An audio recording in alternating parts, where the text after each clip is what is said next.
Hello my dear friends and my lovely students, and welcome to BPS. Today we are with a new topic for our answer writing practice, and I hope that most of you have already completed your answer writing and have submitted it to us. And for the ones who are very new in this field, it's okay for you to actually find out how to tackle the process of this answer writing. And this is something that we have introduced really very recently. This is because the mains examinations was just near the corner, and most of the students do not have the idea of preparing to write their own answer, and especially for the students who are under the process of self-learning. They are not into any kind of coaching centers or something like that. Now everyone will be teaching you different ways how to tackle the answer, but then in a very short while you will have to understand how you are going to write your answer, because in the end you are the one who is sitting for the examinations. You are the one who wants more marks. Just reading the book will not do, because this is a tactic that most of the students keep on using. And for the graduate level as well as postgraduate level also, sometimes if you read a lot, you can at least jot down your answers, because in the end in the examination they just ask you 4 to 5 answers in long format. Okay, but then in this civil service examinations, the long format answers you have to write more than that. All the questions are in the long format. You have to write really very long answers, and then this doesn't mean that you will have to count page wise how many pages you have taken to finish your answer. You can keep on beating around the bush, and then the main topic is somewhere or the other gets hidden. But here the answers has to be really very direct. You don't have time to keep on beating around the bush. On top of that, you have a word limit, that is 250 words, and within that word limit you have to finish your entire answer.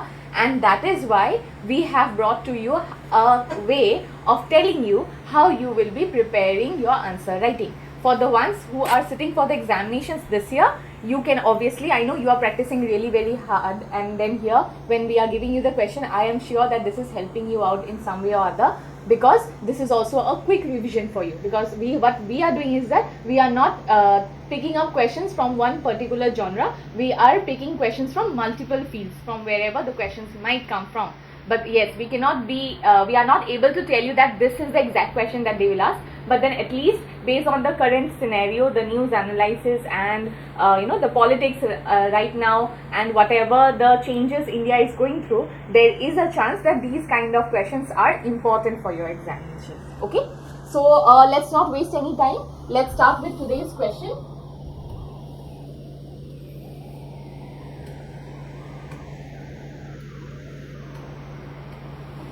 So the question for today: what advantages and obstacles could arise from adopting the one nation, one election policy in a country as diverse as India?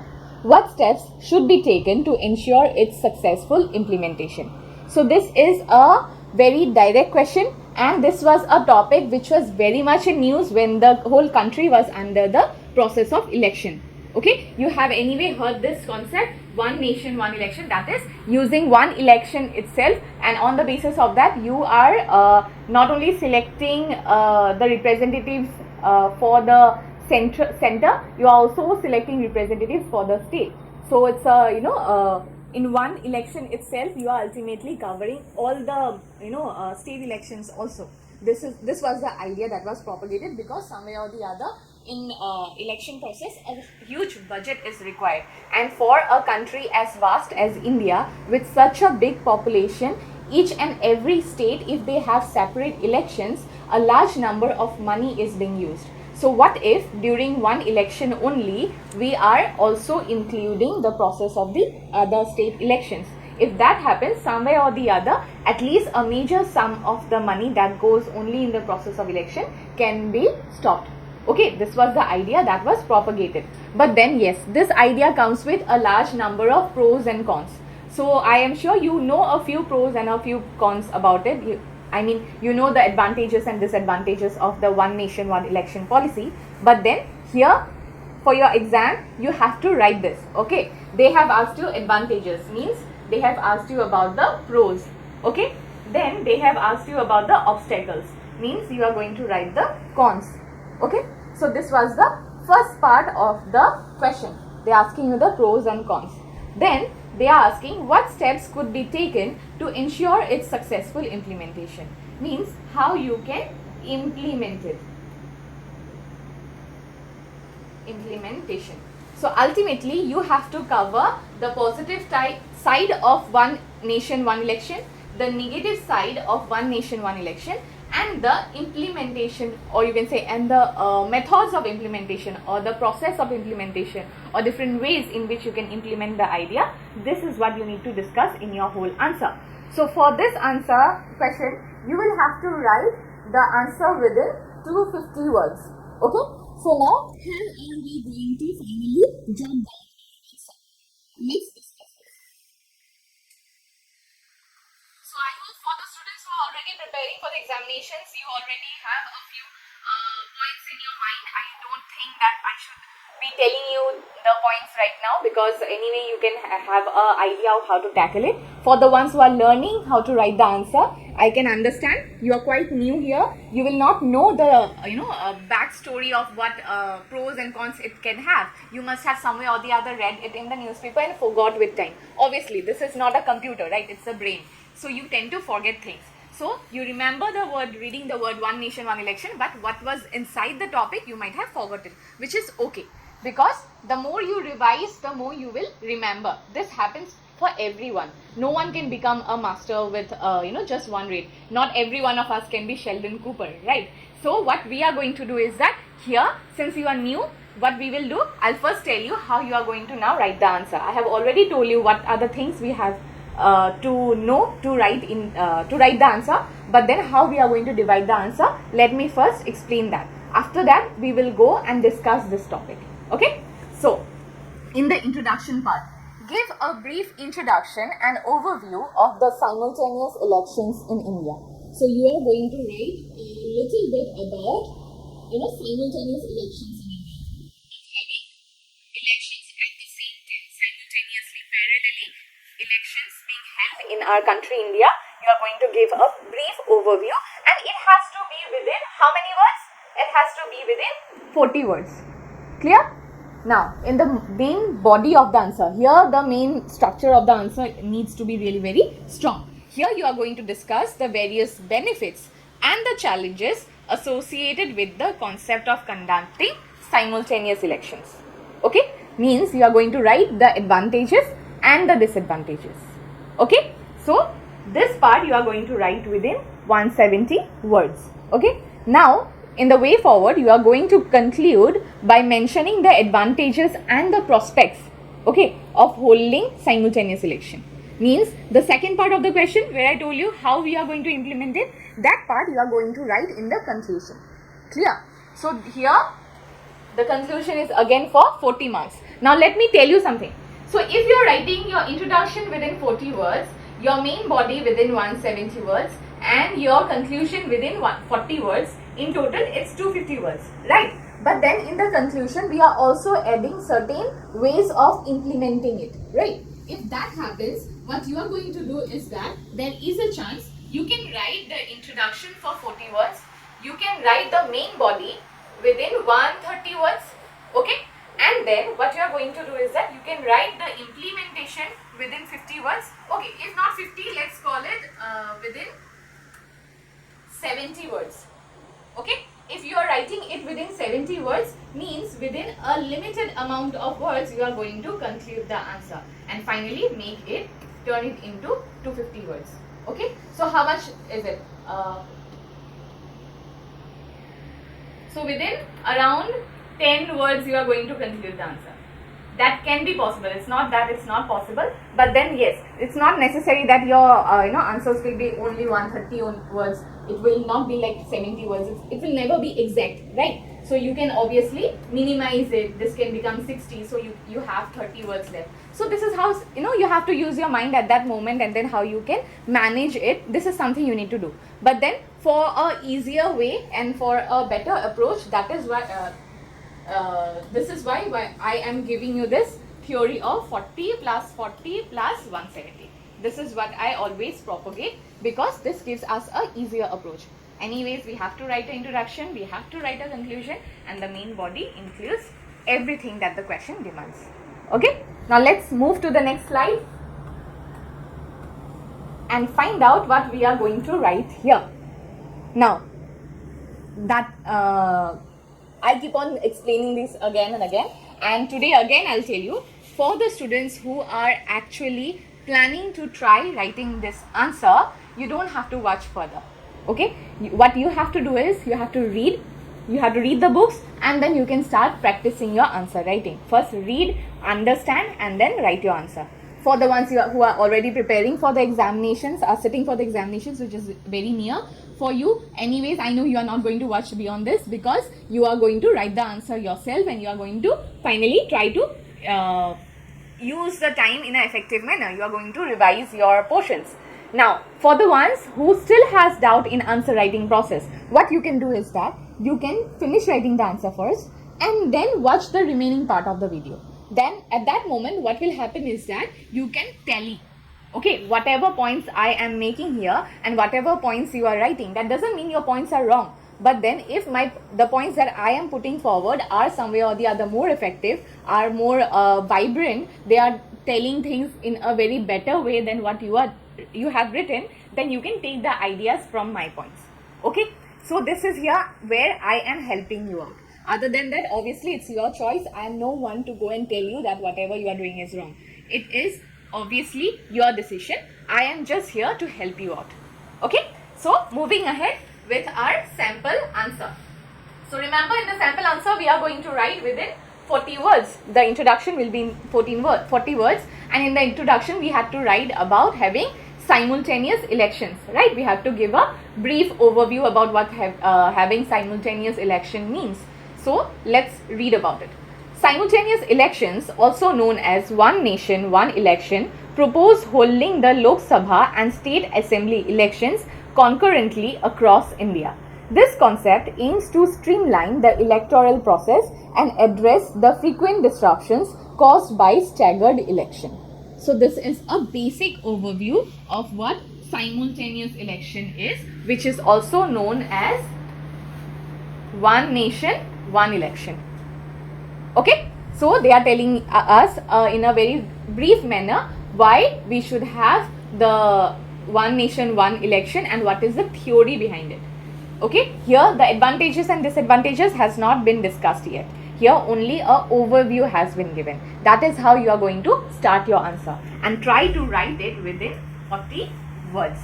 Okay, now let's move to the next slide.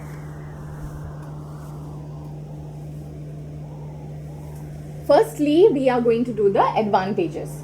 The first advantage is, like I have already told you, cost reduction. So cost reduction is the first sub point. You can underline it in your answer sheet also if you want. Okay, just like I have underlined it for you right now. And then that is the subsection, or you can say the heading of the first point. Then you are going to write a brief description on it.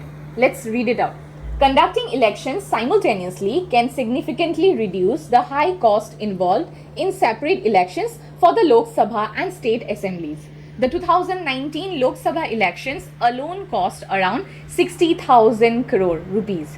So this is a fact that you are stating, which is actually giving more weightage to your point by mentioning that only the Lok Sabha in the entire nation, only that is costing 60,000 crore rupees.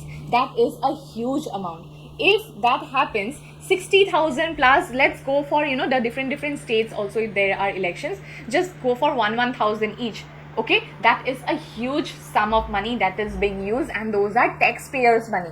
If, for example, that money is not used for election in such a haphazard manner because of different elections being held at different point of time in the same year, if that happens, so there will be a situation in which the extra money that is going to get wasted if we have different elections, that can be used for our own economic growth. Okay, so this is the first advantage. Let's read about the second one. Administrative efficiency. Elections typically disrupt regular administrative work. Simultaneous elections would minimize such disruptions, allowing the government to focus on governance without frequent interruptions. Now, for an election to take place, a large number of people needs to get involved, because there will be different electoral booths where you are going to cast your vote, right? And there will be a large section of people who will be employed. You might just go and vote one day, but these people, they have to be trained. they have to be told about different problems and solutions, how they are going to deal with. These trainings are to be provided. And then these people are not NGO people, they are government employees from different sectors. In most cases, most of them are teachers and professors. Okay, so if for example Assam had an election in the month of May, okay, so in the month of May, if we have elections, in 3 to 4 days our elections are over. But the training process began probably in the month of, from the month of February onwards. There are different levels of training. There will be training for the higher ranked officers, then to the intermediate ranked officers, and then to the lower level officers of the government or the workers of the government. Everyone will be trained, and that will take time. For that, this person didn't go to his work, he had to take leave and go for these trainings, correct? So if for example that person has missed his work for 2 months, clear, for the election that happened in 2024 in the month of May, for example I was absent for 2 months. Again, if Assam is going to have an election in the month of September, so again there will be duty, again I will be trained, because every time I have to be trained, because different problems might arise, different situations might arise, and I will be not given the same place where I was given duty before. I will be given duty in a different place. So again for 2 months I will go for training. Okay, so in total 4 months has been wasted in the name of election. Yes, election was finally successful, everything is fine, but 4 months of work that I could have done in my office, in the job profile that I hold, that didn't happen. And because of that, a large number of work was left behind. It was left untouched. Okay, that causes problems in the administrative structure. So if we have one nation, one election process, then there will be a administrative efficiency. Understood?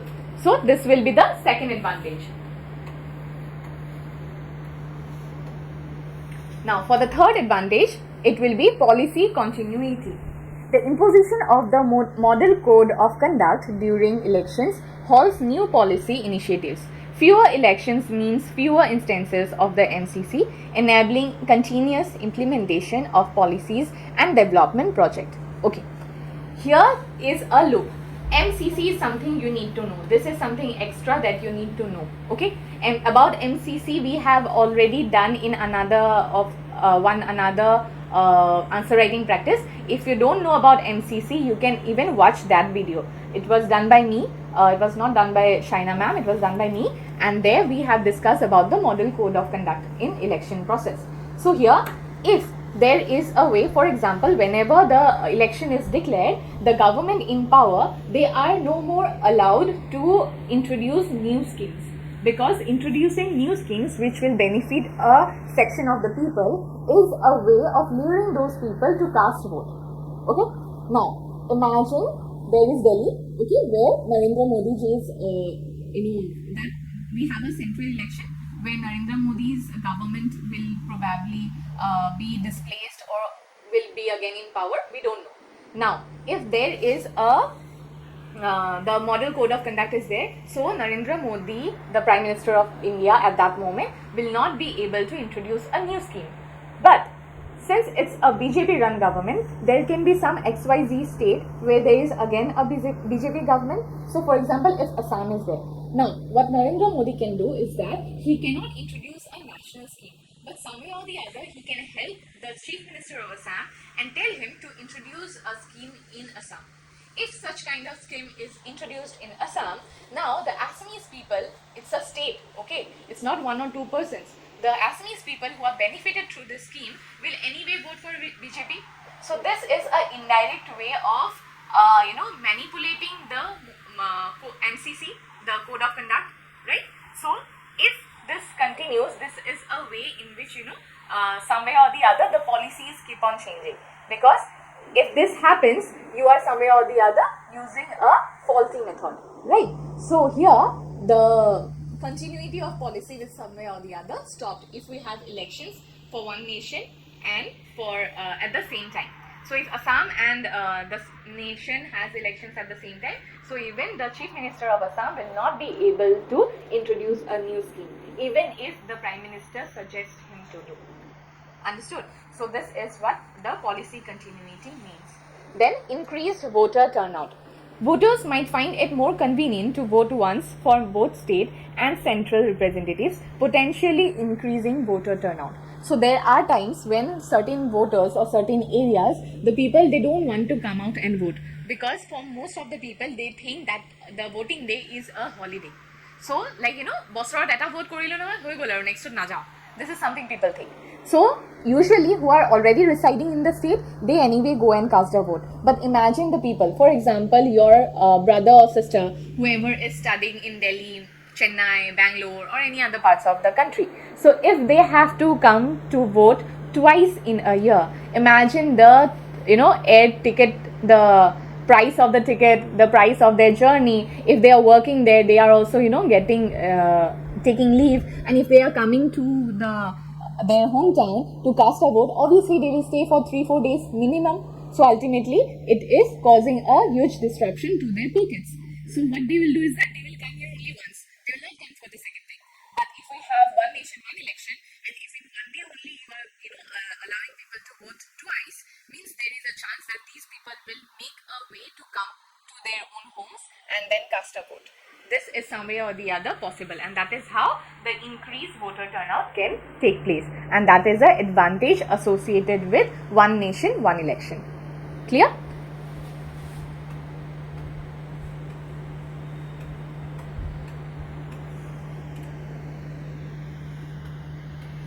So the challenges, what are the challenges?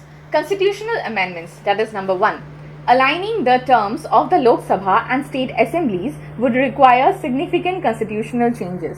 This includes amending the Representation of the People Act and other related laws. So we will have a constitutional amendment, and that is actually a challenge, okay? Because this will also include the Representation of the People Act and some other laws which are associated with it, which has been mentioned in the constitution of the country. Then there will be concerns over the federalism. So federalism is a term that is related to political science. For the ones who are preparing really very early, if you are preparing for the 2025 prelims, then you need to know what federalism is. Please study it. You will find it in the class 11, 12 political theory textbook, political science textbook. They have a chapter on it. You can read it from the internet. Obviously, you can anyway read it from the internet. This is something you need to know, okay?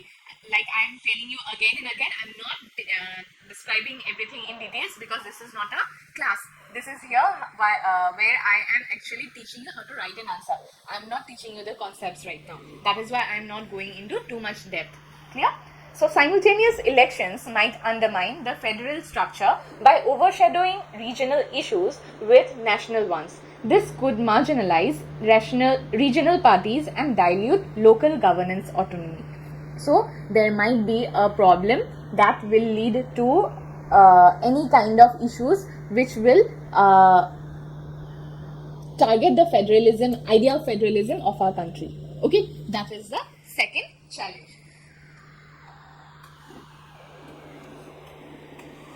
Challenge number 3 is logistical issue. Obviously, there will be logistical issues. The logistics of conducting simultaneous elections on such a large scale are daunting. It's really very scary to think of. Do we have enough equipments or not for holding such an election in such a large scale for the entire nation is really very daunting. This includes ensuring adequate security, infrastructure, and personnel across the entire country. So before, if we needed 50% of the people to be used for election process in one election, now we will need another 50 group of people to hold the simultaneous elections, right? So there will be probably in certain places offices will be empty for a long time. Some offices has to be kept closed so that the people conduct the elections first and then they go to work. That can happen, and that might be a concern, and it has to be tackled really very tactfully. Okay. Then political resistance. Regional parties fear that simultaneous elections would benefit national parties, leading to a homogenization of political discourse that might not address local issues effectively. Now this is another concern, that certain local bodies might some way or the other get subdued, because ultimately in national elections the national parties are in rise, right? They have more money, they can campaign a lot, and then their views are reached to all parts of the country. But then imagine the regional parties which work only in a certain section of the state. Their views will not be able to they will not be able to communicate their views to even the members of the state, because they will be marginalized in some way or the other. So that is a situation that these political parties might be scared of, and that is a challenge that we need to face. Clear?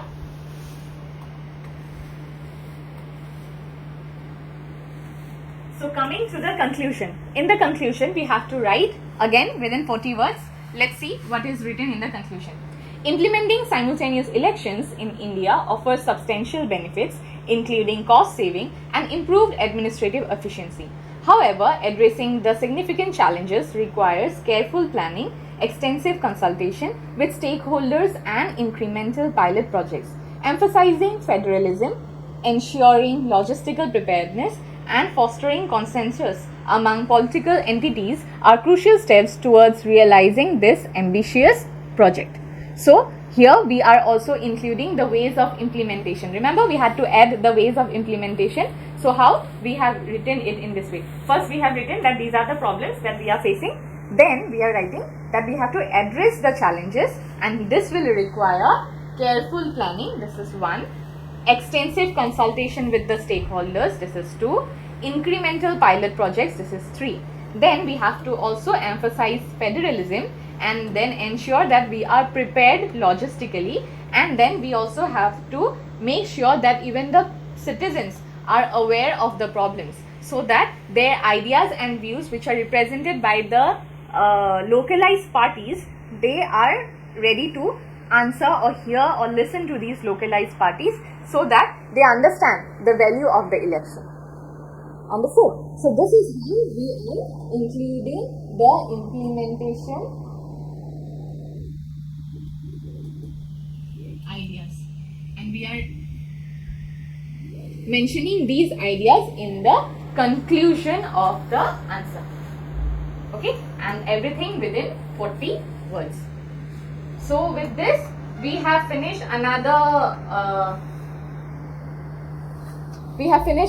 question, and I hope that you have understood what this question is actually demanding, and I am still hoping that more and more students come up and they at least start writing the answers, because yes, everyone dreams to be a civil servant officer, everyone works hard, but they read only the NCERTs. That is the problem most of the students have. Okay, if you want to be a civil servant officer, you will have to remember ki prelims to pass korile nahabo means to ase. So ultimately, while you are preparing, start preparing thoroughly in such a way that you are already starting to write your answers. At least if you practice once a week right now, later on you will at least know how to frame the answers. If you don't know that, last moment or hey kom homoy khinit, you will be very it will be very difficult for you to cover the entire syllabus. This is a problem that a large number of students are coming up with, and that is why we have brought these sample answer writing sessions, so that we tell you that if you are preparing your answers yourself, you need to start early, because ultimately the more you practice, the more better you become. It makes you perfect, right? So you don't have to worry about it. We are there to help you out. Don't forget, if you want to give us any suggestions, if you want to give us your answers, you can definitely write to us. Don't forget, you can obviously comment on our videos, and then please share it among your peers if you find it really very helpful. For more such videos and more such interesting questions, don't forget to subscribe to our channel, and let's meet again in the next class. Till then, take care.